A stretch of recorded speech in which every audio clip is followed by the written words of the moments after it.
Nakulong ka na ba or narinig mo lang yun sa iba or maybe nakita mo lang talaga literal? Marami akong tropang nasa kulungan. Marami akong tropa nasa kulungan. Yung mga iba, ako mismo personal na naglabas. Let's just put it that way. Ganun na lang. Ganun na lang. Marami na akong tropang pumasok ng loob ng kulungan. Yung iba ron, ako personal mismo ang naglabas. At sila mismo ang nagkwento sa akin ng actual na experience nila. Ganun na lang. Pero ako, wala pa akong bagansya kahit kailan. Di pa ako nakukulong kahit kailan. Malinis. Malinis ang record ko. Kaya okay, nagpapaniwala doon sa mga putang ina yung sasabi ni si Chester, may criminal record yan. Talaga ba? Baka pag hiningi ko sa'yo kung ano yung sinasabi mong criminal record, wala ka mailitaw.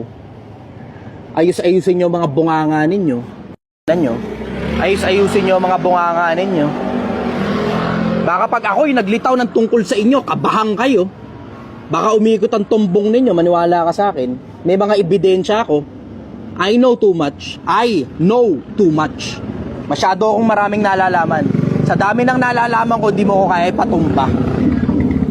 Sa dami ng nalalaman ko, hindi mo ko kaya ipatumba. As soon as bumagsak ang isang Chichester, asahan mo may mga lilitaw na mga video sa internet at may mga ebidensyang lilitaw.